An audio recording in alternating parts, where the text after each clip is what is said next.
Sejam, sim, sejam muito bem-vindas. E hoje teremos a palestra com a professora Adriana, que nos trará a sua experiência de vida, né? E assim abordaremos o tema da prevenção, que é a melhor forma, a gente sempre sabe que a prevenção é a melhor forma de garantir a cura, né? Também no câncer de mama, né? Nós aqui da diretoria da Fraternidade Feminina Estadual, agradecemos muito a você, Adriana, pela presença, né? E queremos, então, vou ler o currículo aqui da Adriana Zadrowski, Zadrowski. é nutricionista, mestre em fisiologia humana, professora universitária em graduação e pós-graduação há 30 anos, autora do livro Sobreviver. Assim aprendi com o câncer de mama. É esposa do Marcelo e mãe do Enzo e do Bernardo. Professora Adriana, a palavra é sua. Obrigada, Regina, obrigada a todas vocês aqui presentes. É sempre uma alegria, é sempre uma honra, né, poder fazer parte da trajetória dos Outubros Rosa, né, trazendo um pouquinho do que foi para mim viver um câncer de mama, mas acima de tudo, assim, tentando trazer uma mensagem de que a gente tem que entender o que é o Outubro Rosa de uma forma mais dimensionada do que a gente tem entendido, né? Se a gente parar para pensar, às vezes cria a sensação que as pessoas só param ou só pensam em câncer de mama no mês de outubro, porque somos bombardeados por essa informação, né? A cidade está iluminada em rosa, e são comerciais, e são outdoors, e por aí vai. Só que, na verdade, o que a gente faz em outubro é lembrar, né, que a gente precisa tomar cuidado, mas a gente previne o ano todo. E há um equívoco muito grande em relação a não crer que o câncer de mama pode ser prevenido, ele é totalmente prevenível. Ah, mas existe um histórico genético, né? Existe uma história na minha família, ainda assim. Mesmo a questão genética, ela precisa de um catalisador, e esse catalisador é o estilo de vida, né? Então, eu digo, a gente tem um mês do ano para falar sobre isso, exaustivamente, inclusive sobre isso, mas a lição de casa a gente faz nos outros 11 meses, né? Aqui a gente aprende um pouquinho, a lição de casa a gente faz nos outros 11 meses. Então, é sempre uma alegria poder vir falar, poder contar um pouquinho, porque eu aprendi muito, né? Eu aprendi muito tecnicamente falando. É aquela ideia, né? Acho que você nunca tem tanta ânsia de aprender quanto quando a sua vida depende disso, né? Então, eu sou da nutrição, eu tinha um conhecimento na área de nutrição, e em determinado eu falei, puxa vida, tem que ter alguma coisa que eu mesma possa fazer, né? Mas também aprendi com a vida, né, de quem passa por isso, de quem tem que viver uma situação tão crítica, e toda vez até que eu falo a respeito disso, né, do que eu aprendi nessa outra esfera, eu gosto de até tirar a ideia câncer de mama, né, é tudo aquilo que a gente aprende nos momentos críticos, é tudo aquilo que a gente aprende nos grandes momentos que a vida muda, né, aquela coisa, até eu falo isso no livro, é 1 minuto e a vida que você conhece não existe mais. E todos nós estamos propensos a viver isso todo dia. Então, eu aprendi com o câncer de mama, outras pessoas aprenderam com o luto, aprenderam com a mudança, aprenderam com o esforço pessoal, ou seja, sempre houve algo que fez esse efeito de ebulição, né? Então, eu vou fazer uma projeçãozinha aqui, porque eu tenho uns slides que podem nos acompanhar aqui no nosso raciocínio, mas eu já vou adiantar para vocês que eu dividi essa nossa fala em 2 momentos, né? Então, primeiro eu quero contar para vocês o que eu aprendi tecnicamente, então contar realmente por que o câncer de mama é prevenível, poder levar isso para casa de todo mundo, poder, né, uma mudançazinha que aconteça na casa de uma pessoa já vai me deixar muito feliz. E, num segundo momento, eu quero colocar também o que eu aprendi vivendo um câncer de mama, né? Então, quem é a Adriana pós-câncer de mama? E quem nós podemos ser depois desses tsunamis que se abatem sobre nós, mas que, apesar da brutalidade, nos permitem ficar, né? Só que eles exigem que a gente seja outra pessoa. E com certeza uma pessoa melhor. Deixa eu compartilhar aqui.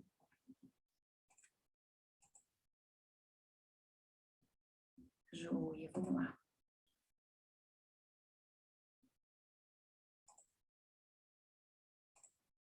É isso. Então, é muito engraçado, quando eu fui montar essa palestra, quando eu fui montar essa fala, quando eu monto o slide de título, eu lanço, né, os comandos, então eu escrevi sobreviver assim, aprendi com câncer de mama, eu sempre deixo ver o que o PowerPoint vai sugerir de ilustração. É uma brincadeira que eu tenho comigo mesmo, eu falo, vamos ver se ele entendeu sobre o que eu estou querendo falar. E quando eu digitei essa frase, me apareceu isso aqui, né? Eu estava esperando aparecer assim, sabe, uma imagem de um outubro rosa, eu estava esperando outra coisa. E me apareceu isso aqui, né? E como eu sou, assim, uma pessoa que gosta de analisar um pouquinho o contexto, gosta de analisar um pouquinho os sinais, eu fiquei pensando assim, eu falei, gente, é exatamente isso, né? A nossa vida é isso, não é uma linha reta, né? Até porque uma linha reta nessa figura aí não ia nem ficar bonita. A beleza está nas curvas, né? E aí eu comecei a pensar nas curvas. E as curvas, elas nos criam aquela ideia, imagina você viajando por uma estrada a primeira vez, né? E você se depara com uma grande curva. Você não sabe o que você vai encontrar na frente, né? O que uma pessoa sensata faz? Diminui um pouco a velocidade, né? Observa o entorno e finalmente entra confiante nessa curva, né? E quando essa imagem me veio, eu falei assim, puxa vida, que alegoria bonita do que é viver uma situação crítica. A vida não é linear, a vida não é uma linha reta, a gente tem essas curvas que deixam um caminho muito mais bonito, que criam luzes, que criam sombras, né, que criam diminuição de ritmo. Acho isso tão importante nos dias de hoje, a gente ter a chance de desacelerar para entrar na curva, né, e finalmente descobrir o que vem depois. Então, no fim, achei tudo muito poético. Quando essa imagem apareceu, eu ainda brinquei e falei, obrigada, Google, você me trouxe uma imagem que eu nunca tinha trazido em nenhum momento nesses 11 anos de Outubro Rosa e que me fez pensar bastante, então, a respeito dessa estrada, né, que a gente chama de vida, tá? Então, assim, bem brevemente, gente, porque não quero que essa seja a tônica da palestra, tá? Eu acho que a gente tem muita coisa para aprender, né? Então, eu não vou ficar falando da minha vida, mas só para vocês entenderem, eu tinha acabado de completar 40 anos e tinha acabado de ser mãe a segunda vez, de um filho muito desejado. Eu já tinha o Bernardo, que na época que o pequeno nasceu, tinha 12 anos e meio. Nunca foi meu objetivo de vida só ter um filho, só que a vida vai arrastando a gente, né? Principalmente profissionalmente falando, e você vai trabalhando, e você vai estudando, e de repente você abre o olho e teu filho tem 10 anos. Aí eu falei, puxa vida, eu quero ter mais um filho. E daí eu perdi 2 bebês antes da chegada do Enzo.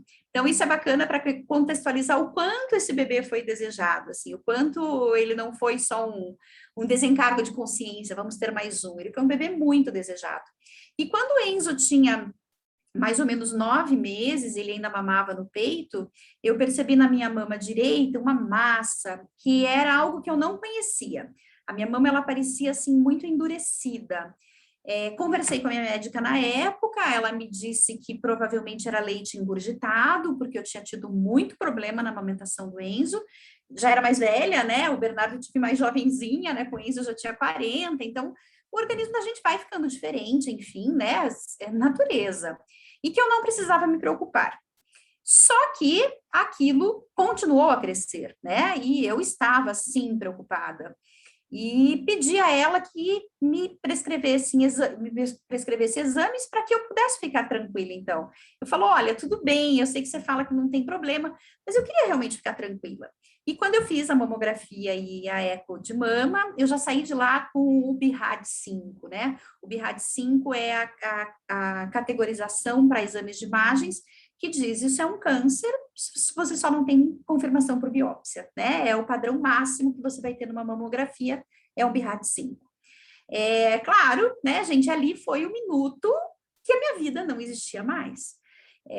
Voltei para casa, o Enzo já não podia ser amamentado, já não poderia haver mais nenhum estímulo naquela mama, fiz tudo que era necessário, 3 semanas depois eu estava em quimioterapia, né? Não, era um tumor de 9 centímetros, ele era muito grande. e não havia margem de segurança cirúrgica, então optamos por fazer a químio adjuvante, né, a químio neoadjuvante, que primeiro diminui o tumor para depois fazer a cirurgia, né? Então, nesse tempo, claro, foi um período de bastante dor física, emocional, né? Foi um período de muita inquietação. Eu tinha muito medo de deixar uma criança tão pequena no mundo, muito medo. Eu tinha uma adolescente que estava vivendo aquela adolescência, aquela fase conturbada, tinha sido filho único por quase 13 anos, a mãe estava doente, né? Então ele também saiu um pouco da casinha, assim, ele também não estava no seu estado normal. E ao mesmo tempo eu vi meu casamento acabar, né? Não são todas as pessoas que dão conta dessa mudança de vida, não é toda pessoa que fica de mão dada o tempo todo, né? Então, ainda, né, para o mais velho, os pais ainda estavam se separando. Então, foi um baque muito grande, né? Meu casamento realmente acabou durante o tratamento do câncer, e eu não lamento por isso, de maneira alguma. Eu acho que o câncer também serviu para ver que não era uma relação sólida, não era uma relação que era capaz de resistir a tudo, e se não é uma relação que é capaz de resistir a tudo, eu questiono o valor dessa relação, né? Porque a gente está no mundo para quando a gente está com alguém, a gente quer de fato ter alguém, né? Nessa trajetória toda, então, eu comecei a escrever alguns relatos do que era viver o câncer, né? Então, eu fiz um primeiro escrito, e eu sempre pensava, quem sabe um dia os meus filhos possam ler isso, se por acaso, né, não der certo meu tratamento, se por acaso eu for embora, quem sabe um dia meus filhos possam ler isso. Mas eu não escrevia para eles, eu escrevia como se fosse um diário, como se fosse uma organização das minhas próprias ideias. E eu comecei a mandar esses escritos para algumas pessoas, assim, que se interessavam, que queriam saber, pessoas próximas primeiro, depois pessoas não tão próximas, depois pessoas que eu não conhecia. Era aquela coisa, manda para fulano, e na época, 11 anos, era e-mail, né? Não era rede social, nada. E eu sei que quando eu escrevi o último texto disso tudo, eu já estava mandando para 350 pessoas, né? Era um mailing enorme, assim. E era muito bacana, porque eu tinha essa coisa, né? Você está conseguindo, vai dar certo, a gente está com você. Era muito... Aquilo me alimentava, assim, de muito amor, de muita... Sabe? De muita esperança, de muita coisa boa. Terminei o tratamento, né? Então... O tratamento terminou com a cirurgia em maio de 2011. Foi meu último processo de tratamento. Havia, né, a necessidade de usar alguns medicamentos, algumas coisas, mas eu tive muitos efeitos colaterais.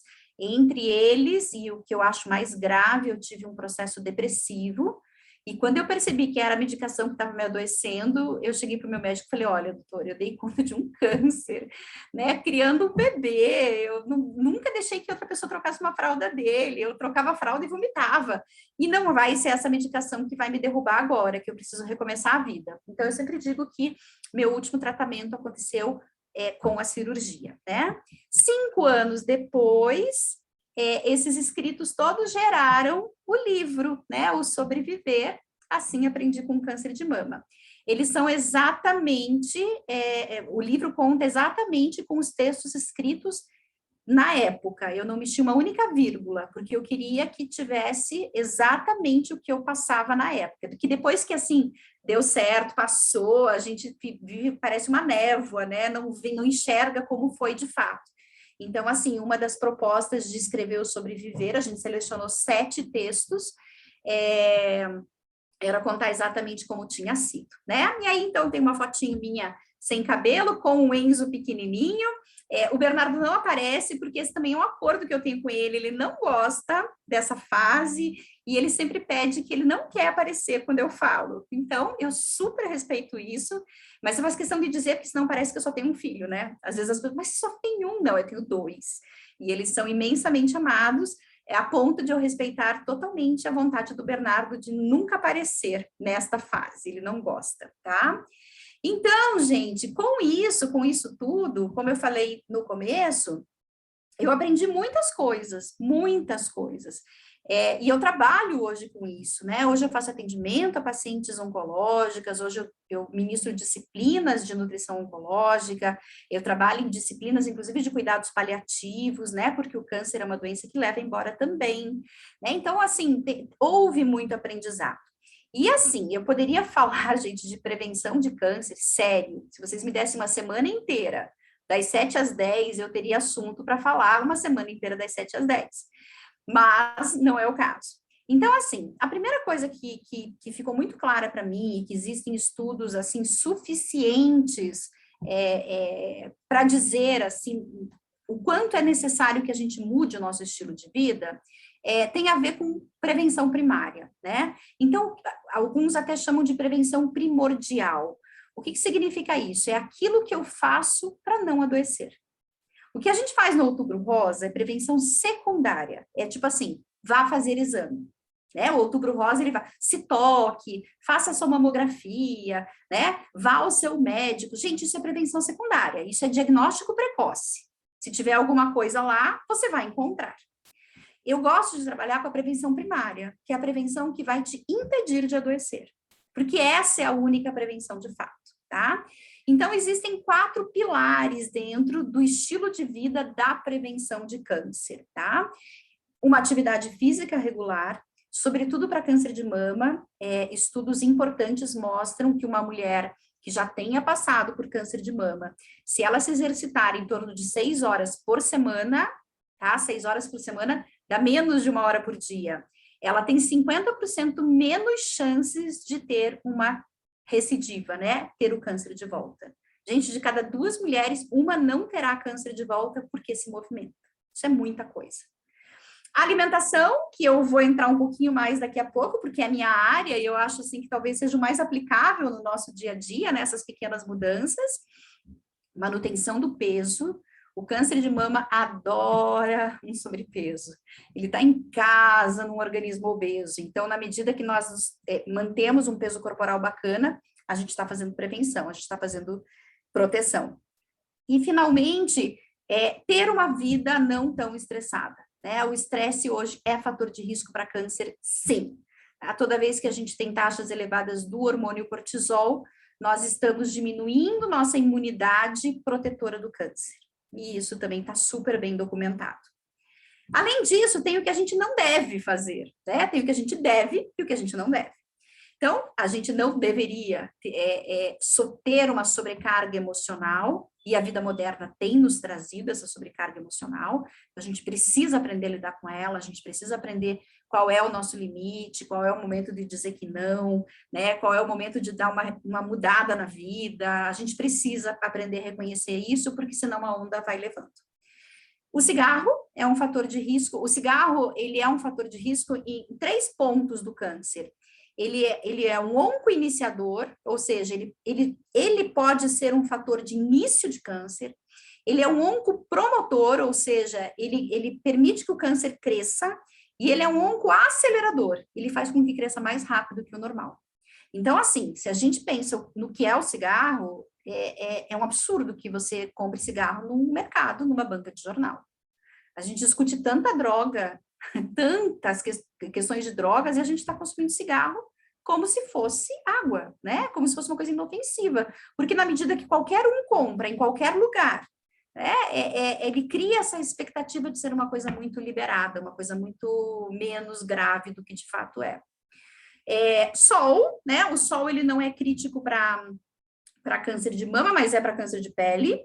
Tanto que daqui a pouco a gente entra no dezembro, né, que é o dezembro amarelo, que é o mês da proteção do câncer de mama. Então, ele é um outro fator de risco que a gente precisa aprender a lidar, e bebidas alcoólicas. E aí, gente, vejo que a gente às vezes tem o combo, né? A gente tem quem bebe, quem fuma, não se exercita e está acima do peso. Né? Ou a gente tem quem bebe, fuma e se alimenta mal. Ou quem é sedentário, obeso e fuma. Então, né? A gente não está nem falando de fatores isolados, a gente está falando do conjunto da coisa. E é por isso que a população está adoecendo, ponto. A população está adoecendo. O câncer é uma doença do estilo de vida moderno, tá? Dentre isso tudo, eu sou nutricionista, né? Então eu puxo a sardinha, né? A brasa para minha sardinha. Só para vocês entenderem, selecionei algumas informações para vocês entenderem o quanto é bacana quando a gente entende o que os alimentos podem fazer. Então, não é assim só, que bacana, né? Eu tenho todas as vitaminas, todos os minerais. Eu quero mostrar para vocês qual é o efeito anticâncer realmente de alguns alimentos, né? Então, primeira forma, os alimentos atuam na nossa imunidade, tá? E a imunidade é algo importantíssimo em termos de prevenção de câncer. Por quê? Porque nós vivemos num ambiente cancerígeno, tá? Nós somos expostos a influências cancerígenas todos os dias, né? É sol, é poluição, alimentação inadequada, sedentarismo, excesso de peso, radiação. Nossa, a gente é exposto assim, ou seja, a chance de uma célula mutar, porque o câncer nada mais é do que uma mutação celular, é muito grande. Mas por que todos nós não desenvolvemos câncer o tempo todo? Porque a gente tem uma primeira linha de frente. Essa primeira linha de frente, essa imunidade anticâncer, ela é muito requintada. Por quê? Porque para as células imunes é muito fácil reconhecer um agente invasor. Então, reconhecer um vírus, reconhecer uma bactéria, é super tranquilo. Agora, reconhecer uma célula do próprio indivíduo, né? Uma célula minha, da Adriana. Então, pense, um linfócito meu, tendo que descobrir que aquela célula minha é uma célula tumoral, é uma célula que tem que ser destruída. Então, é uma linhagem celular bem específica. E aí que entra o estresse, gente. O estresse desliga essa linhagem. Quando nós estamos com sobrecarga de cortisol, quando nós estamos muito estressados, quando a gente não dorme bem, essa linhagem desliga. É como se o sistema de defesa entendesse que a gente está mais vulnerável ao que vem de fora e desliga o que tem que olhar dentro, né? Então, só para vocês terem uma ideia, olha aqui, ó. Isso aqui é uma célula normal e essa aqui é uma célula de câncer, tá? Então, o que acontece? E esses dois rostinhos aqui são as minhas células imunológicas, essa linhagem específica, elas chamam NK porque são as natural killers. Então, o que acontece? Numa célula normal, eu sempre brinco com os meus alunos, faz de conta assim, ó, que eles dão as mãos, né? Tem locais de ligação, locais de ativação e de inibição, que diz assim, ó, eu sou normal. Quando existe uma célula tumoral, o que acontece? Tá faltando esse botão que desliga a atuação dessa célula. E ela fala, opa, essa aqui eu tenho que destruir. Então, vejam como nós mesmos podemos trabalhar a nossa imunidade. Por quê? Porque essa imunidade responde ao que a gente consome, tá? Eu vou mostrar para vocês como isso acontece. Além disso, a nutrição, ela é capaz de impedir um processo chamado angiogênese. Angio vem de vaso, né? Pense em angiografia, angioplastia, né?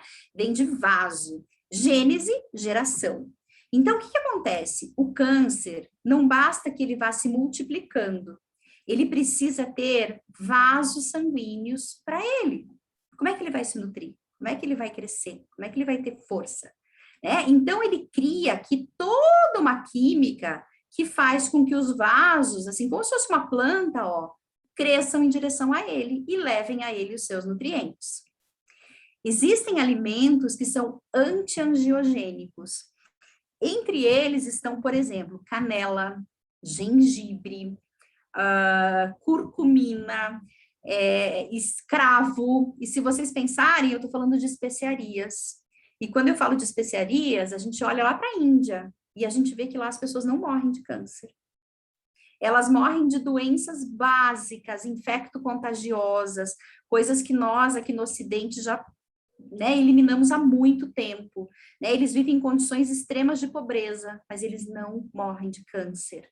Existe uma proteção natural, ainda que uma célula comece a gerar outras células defeituosas, essas células não conseguem ter um fluxo sanguíneo para elas. Então, nós temos um impedimento de angiogênese. Além disso que eu já falei, os alimentos têm a sua própria química antitumoral. Então, os alimentos, eles têm constituintes que são verdadeiros remédios, né? Eles têm nome, tá, gente? Eu vou mostrar para vocês esses nomes agora. Vou passar brevemente por alguns grupos de alimentos para vocês entenderem. Então, por exemplo, as antocianinas. As antocianinas, elas são princípios que estão presentes num pigmento do vegetal.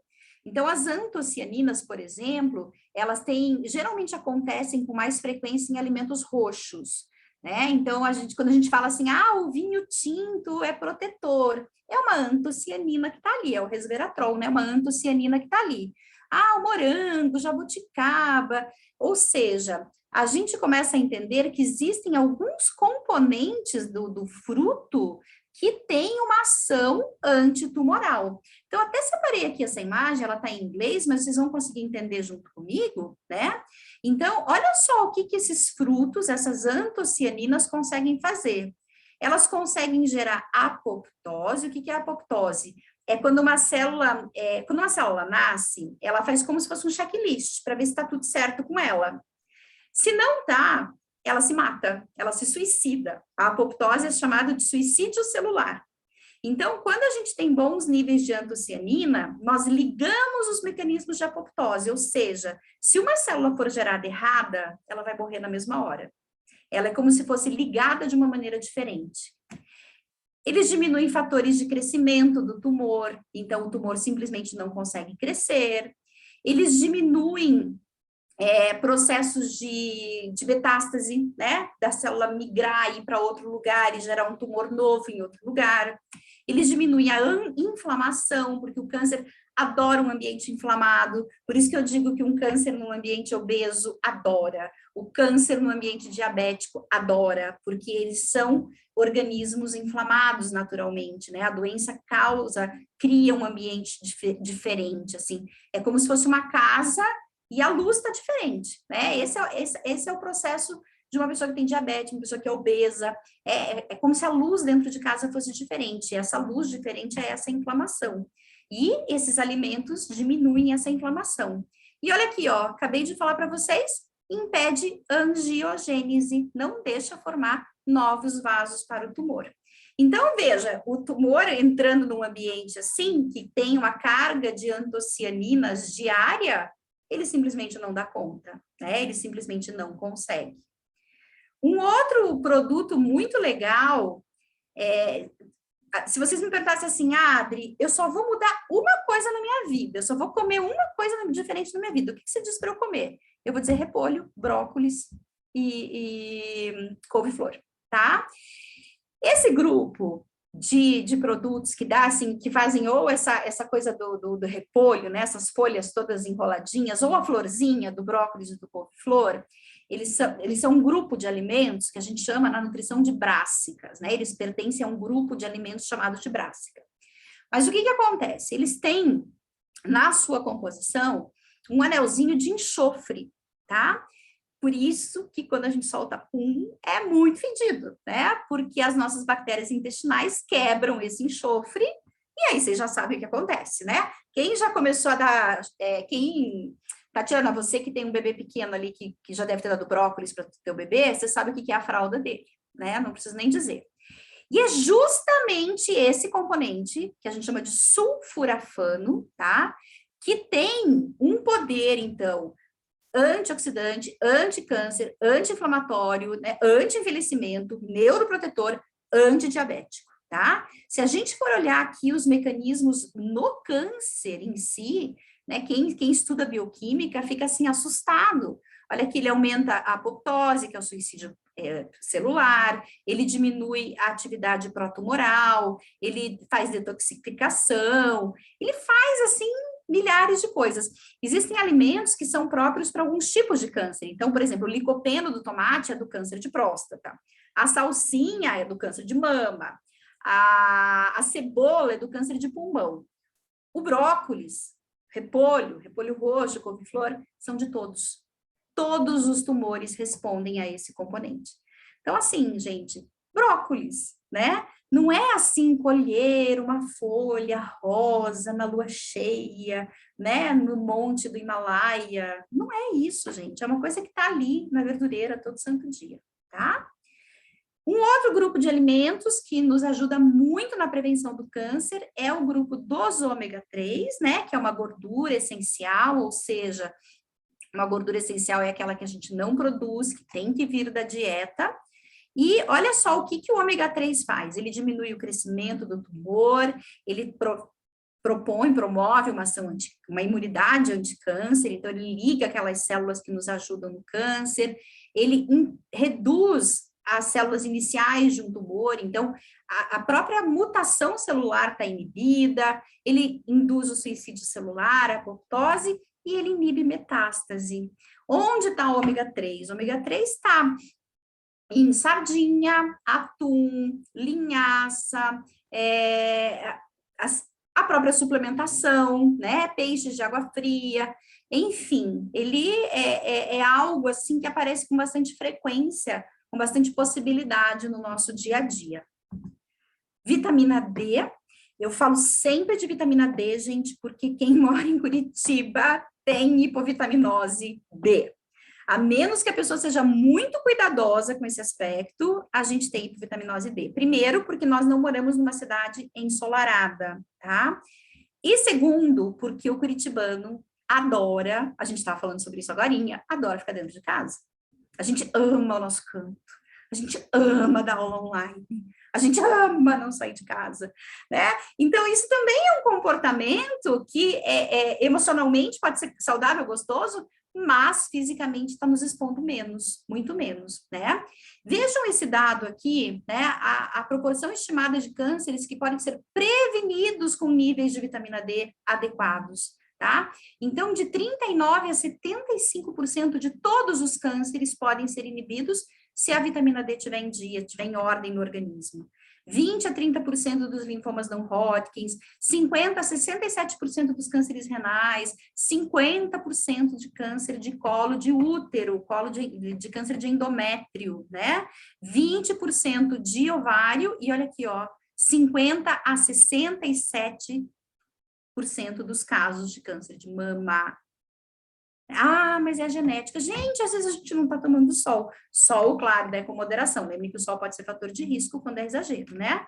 E olha aqui, ó, 50% a 55% dos cânceres de cólon, tá? Intestino, né?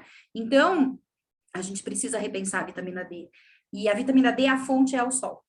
Ah, mas eu faço suplementação. Gente, a suplementação de vitamina D é muito pouco aproveitada pelo organismo. Muito, muito pouco. Alimentos fontes de vitamina D são muito limitados em termos de aproveitamento. Tanto que a vitamina D é considerada um hormônio, né? Ela tem um comportamento que é muito mais hormonal do que nutricional. Ela está embaixo da pele, né? O precursor da vitamina D, do colicalciferol, está embaixo da pele. Então, o que acontece? Ele tem que ser ligado pela radiação. Ele precisa do raio solar para passar pela cascata e ser convertido em vitamina D, tá? E ainda temos um ponto bem importante que diz respeito à alimentação, que é a saúde do nosso intestino. A saúde do nosso intestino nos protege de câncer. Então, quando a gente, por exemplo, toma um Yakult, quando a gente come produtos fermentados, quando a gente come grãos germinados, quando a gente usa produtos que não toma antibiótico, não está estressado, a gente tem um ambiente bacteriano mais saudável. Por que essas bactérias são importantes? Porque tem alguns produtos da dieta que a gente não consegue digerir. Não consegue, não tem enzima para digerir aquilo. Então, eles seriam naturalmente perdidos pelas fezes. Quem vai fazer isso pela gente? As bactérias do intestino. Então, elas fazem uma quebra de produtos que nós não conseguiríamos extrair. Quando esta quebra acontece, a gente absorve isso e isso nutre o nosso sistema imune, né? Especificamente, existe um subproduto chamado ácido graxo de cadeia curta. Esse ácido graxo de cadeia curta, que essas bactérias conseguem liberar, elas nutrem aqueles linfócitos que nos protegem de câncer. Tá? Então, assim, não é só saúde intestinal. O uso de probiótico, eu uso probiótico diariamente há 11 anos, né? E deve estar dando certo, né, gente? Porque eu tinha um tumor de 9 centímetros. Então, assim, alguma coisa que eu estou fazendo tem que estar dando certo. Meu médico brinca comigo e fala assim, Adriana, eu não sei o que você está fazendo, mas não para. Pode deixar, vamos seguindo, tá? Então, olha aqui, ó, os probióticos, né?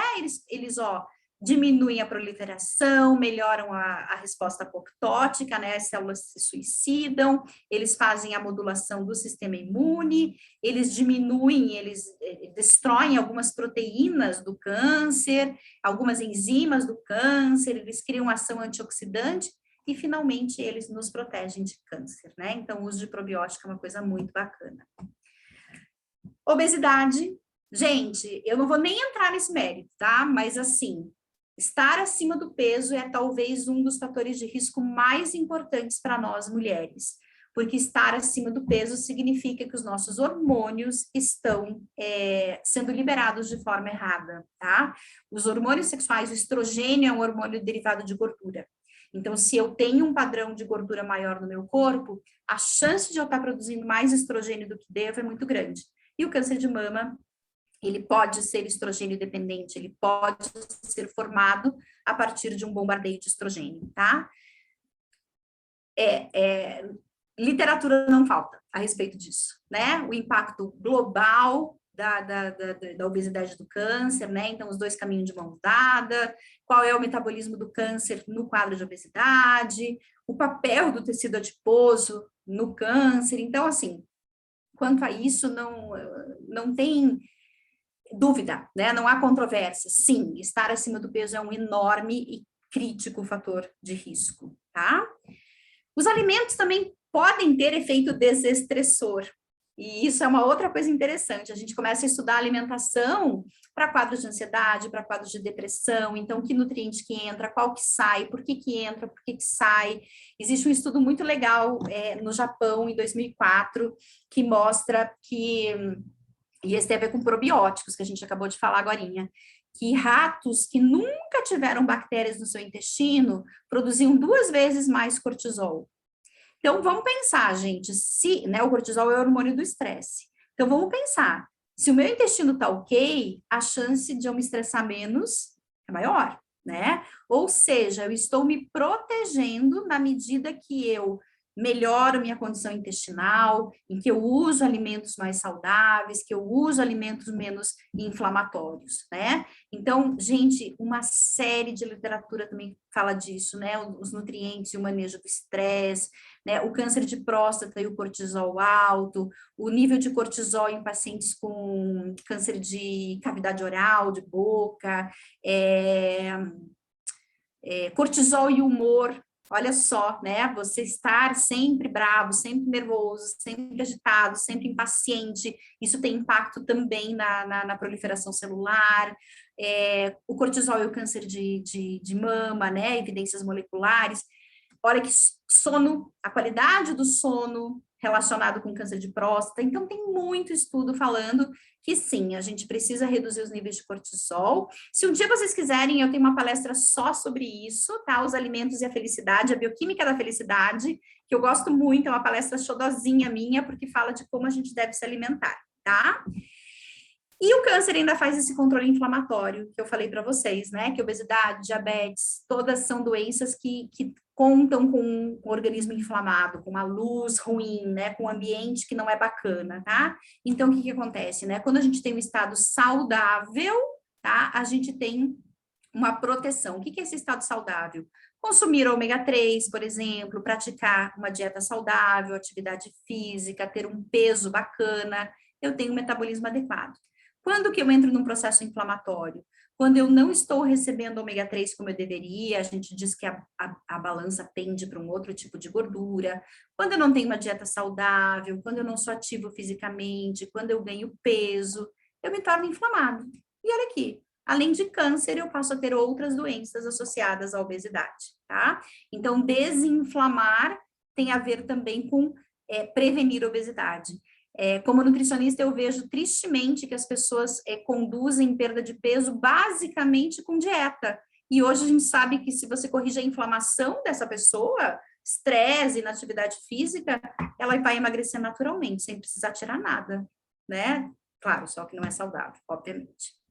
Tá? Então, aqui de novo, alguns dados, né? Então, esse estudo aqui Então, mostra, né, que a dieta ou componentes dietéticos podem reduzir o risco de câncer, doenças cardiovasculares, né? Então, porque reduz a inflamação, né? Uma dieta baseada em vegetais pode conter muitos componentes que reduzem a inflamação e reduzem a chance, o risco de desenvolver as doenças crônicas, tá?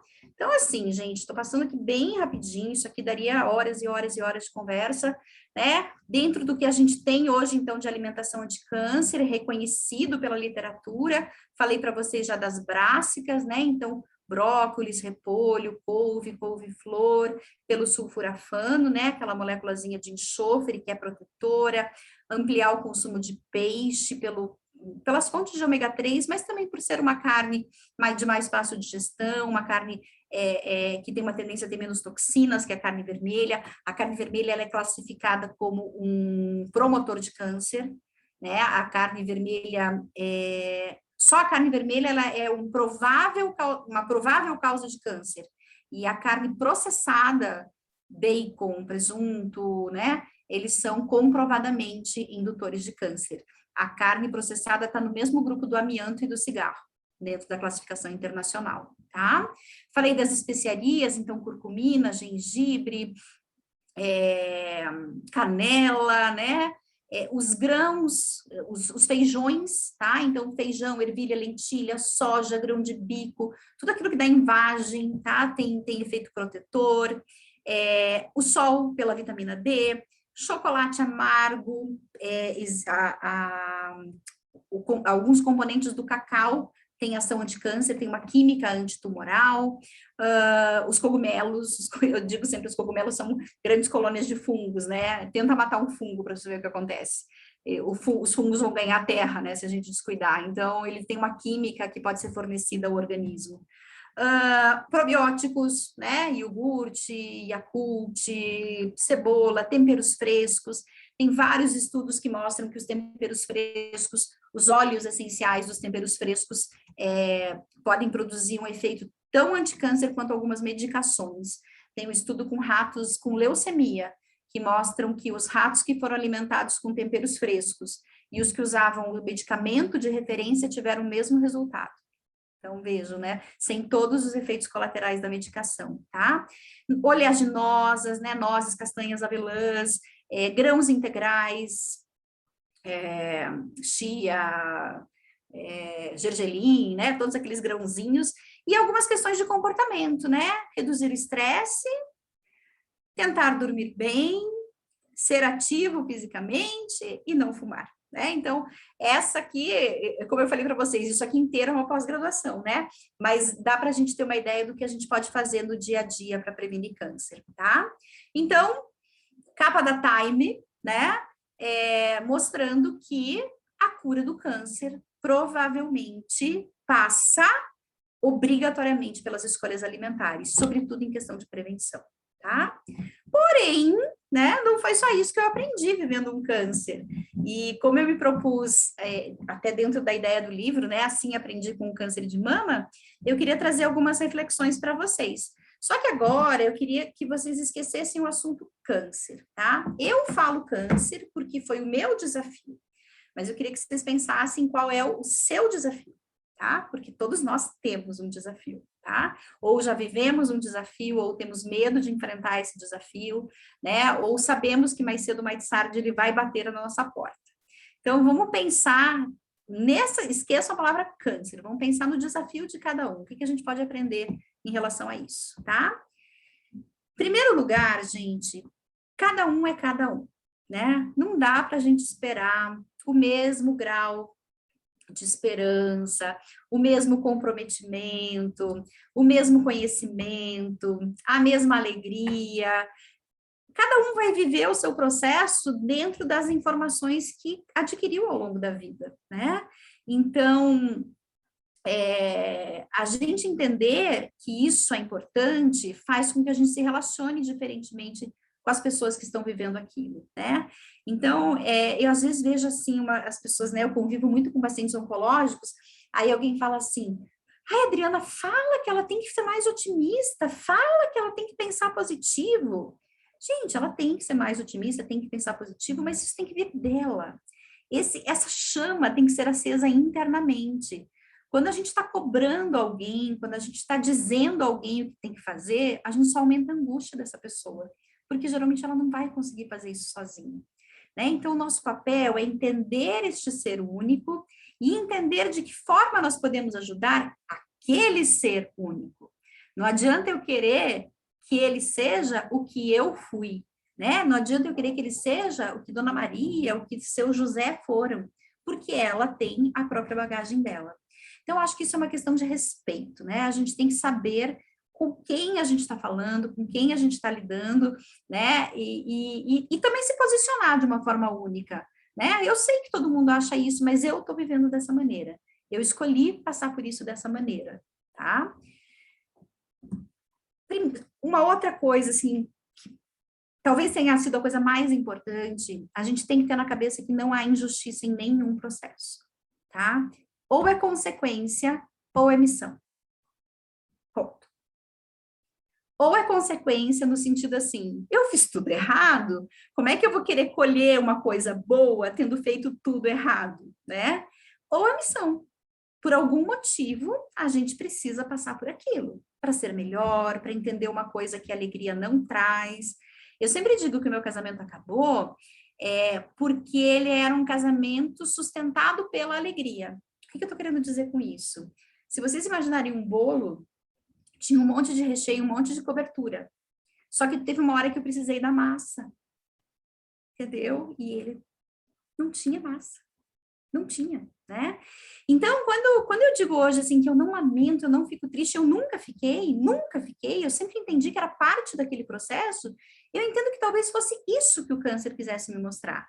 Quem sabe foi exatamente isso que eu precisava aprender, né? E que na hora que a gente aprendeu e cada um foi buscar um novo caminho, as coisas continuaram como deveriam ter sido, né? É claro que causa dor, gente. É claro que tem pessoas envolvidas. É óbvio, eu não defendo isso de maneira alguma, mas eu vou sempre defender a felicidade, né? E eu acho que é nos momentos mais críticos que a gente vê se ela está ou não ali, né? Se tem alguém para repartir o oxigênio com você naquele mergulho ou não. Porque é hora de repartir o oxigênio, não tem para os dois. É hora de partilhar. Tá? E então, assim, quando a gente pensa assim, não tem justiça no processo, né, não houve um descuido do céu, está acontecendo só o que tinha que acontecer, parece que a gente fala, então tá bom, então vamos lá, vamos em frente com isso.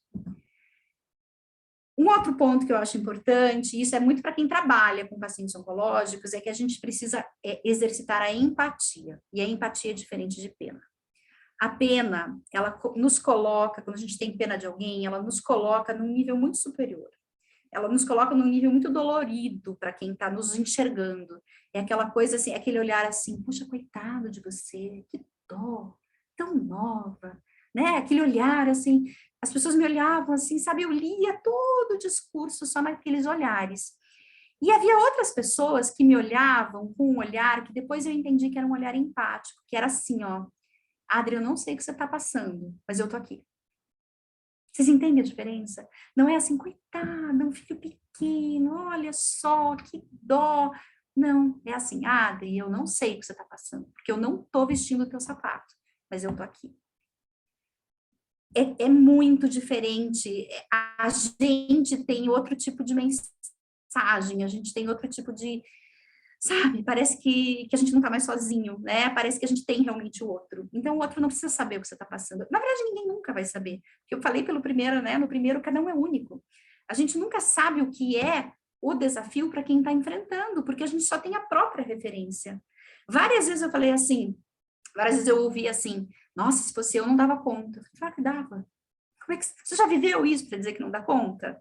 Né? Eu também talvez achasse que não ia dar, e né? Quantas coisas a gente acha que não vai dar conta e a gente dá conta, tá? Então, tem essa coisa de você só dizer eu tô aqui. E esse eu estou aqui faz toda a diferença. Se a vida é aquela janela, aquela viagem, né? Aquela imagem da estrada tortuosa, eu posso escolher sentar na janela. Sempre vai ter a janela e o corredor. No corredor eu vou ver a minúcia, eu vou ver o pequeno, eu vou ver quem levantou, quem voltou, quem circulou, né? Na janela, eu vou olhar além. E eu posso escolher sentar na janela. Eu posso, isso é uma escolha, gente. Como você vai aproveitar a sua viagem é uma escolha, né? Então, assim, o desfecho não vai mudar. Sendo feliz, sendo triste, se queixando, não se queixando, achando, não vai mudar o desfecho. E vou dizer para vocês, gente, é muito mais legal estar passando por náusea, mas estar curtindo ver um filho brincar do que estar passando por uma náusea enfiado numa cama, né? Então, se a gente não pode evitar, vamos pelo menos tentar ganhar alguma coisa que a gente consiga associar ali. A Tati falou agora que ela está feliz porque ela fica com o filho dela, né? Eu via isso como um grande presente. Foi uma época que eu não trabalhei. Eu acompanhei meu segundo filho de uma forma que eu não acompanhei o primeiro, apesar de estar doente, eu estava ali. Né? E isso teve um peso, um preço, foi muito bonito isso ter. Eu paguei esse preço, né? Eu sentei na janela, eu olhei o primeiro aninho dele, eu não sabia se eu ia ver o segundo, mas eu olhei o primeiro aninho dele. O final feliz não é sobreviver, é aprender, tá? E é por isso que o livro é sobre viver e não sobreviver, né? Gente, eu não preciso de um câncer para ir embora. Essa, aliás, é uma colocação que eu sempre gostei muito do vice-presidente, né, do governo Lula, o José de Alencar, enfim. Ele tinha um câncer de intestino, né? E ele tinha uma fala que eu achava muito bonita, muito bonita. Ele falava assim: se Deus quiser me levar, ele não precisa de um câncer. Mas se Deus não quiser me levar, não tem câncer nesse mundo que me leve, né? E pelo jeito Deus não quer me levar. Era isso que ele falava. Então, acho que a gente tem que pensar um pouquinho assim, né? Todos nós vamos partir, e a gente não sabe de que maneira isso vai acontecer. Pressupor que é pela doença é um pouco de antecipação, né? Juro para vocês, gente, tem gente que sobrevive muito bem, né? É um pouco de antecipação. Então, assim, às vezes as pessoas falam assim: ai, Adri, para você é muito fácil, você sobreviveu. Eu digo para vocês, gente, ainda que eu não tivesse sobrevivido, o que eu aprendi naqueles meses todos valeu pela minha vida toda. Eu teria partido muito mais feliz. E eu perdi meu pai de câncer há 4 meses, né? Então, quer dizer, não basta você ter vivido o câncer, você também passa a ser o cuidador de alguém com câncer. E digo para vocês que o que o meu pai aprendeu nesses últimos anos, com a própria doença, com as próprias limitações, fez dele uma pessoa tão melhor. Ele já era uma pessoa incrível, mas fez dele uma pessoa tão melhor, assim, que eu só tenho orgulho, né, da pessoa que partiu, porque foi uma pessoa que aprendeu demais, demais, demais, e eu tenho muito orgulho disso, muito orgulho disso. E tive a imensa honra de liberá-lo dessa missão terrestre, porque como não há injustiça, na última semana de hospitalização dele, minha mãe e minha irmã pegaram Covid, e coube só a mim ficar com ele. E eu sempre disse, era eu que tinha que fazer isso, talvez eu tivesse o desapego necessário para permitir que alguém também fosse embora pela doença, né? E assim ele foi, dentro do meu abraço, dentro do meu orgulho, e confirmando que não é sobreviver, é aprender. Cabe a mim mudar as lentes, eu posso enxergar tudo de outra cor se eu mudar uma lente. Ninguém vai mudar a lente por mim, ninguém, né? Então eu tenho que achar a cor que eu quero enxergar aquilo e usar essa lente nova. E cabe a mim também mudar as palavras. Uma grande amiga me ensinou um truque que eu brinco que é quase mágica. Esses dias eu fui dar uma palestra, foi um dos momentos mais emocionantes da minha vida. Eu fui dar uma palestra para a turma do Enzo. Então, pense em o que é dar uma palestra para o teu filho que viveu aquilo tudo, né? E que foi o objetivo principal. E quando eu fui dar essa palestra, eu levei uma varinha mágica do Harry Potter e falei que eu ia ensinar um truque para eles, porque é quase um truque.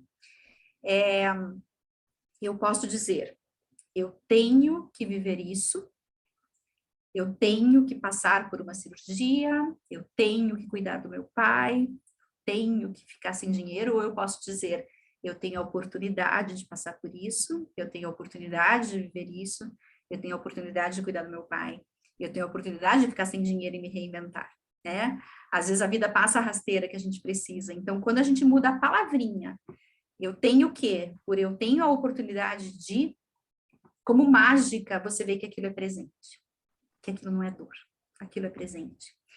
E só eu posso mudar as palavras, né? Então, só nos cabe fazer a nossa parte, trazendo vida à vida. Os cuidados paliativos têm isso, né? Eu não posso trazer mais dias à vida, mas eu posso trazer mais vida aos dias. E eu acho que, como a gente não sabe o que vem depois da próxima curva, a coisa mais bonita que a gente pode fazer é olhar em torno e descobrir aonde que está essa vida que a gente tem que viver, né? E confiar, tá? E aqui eu sempre coloco, gente, eu não quero trazer, embora isso seja muito importante para mim, mas não é especificamente a experiência espiritual, é confiar no processo, é confiar que aquilo te cabe, é confirmar que aquela é a roupa que te serve, que aquilo é o que você precisa naquele momento, independente da crença de cada indivíduo do planeta. Voltamos à nossa estrada, olha ali a curva, ninguém pode supor o que está ali, o que vem ali, a gente não sabe, mas, cara, dá uma olhada, tem um monte de passarinho, tem um céu azul, né? Tem uma vegetação maravilhosa, tem um sol se pondo. Eu não sei o que vem depois da curva, mas eu sei o que tem antes dela. E enquanto eu puder olhar para isso, é isso que vai me deixar aqui. É isso que me faz viver. E era isso, gente, que eu queria colocar para vocês.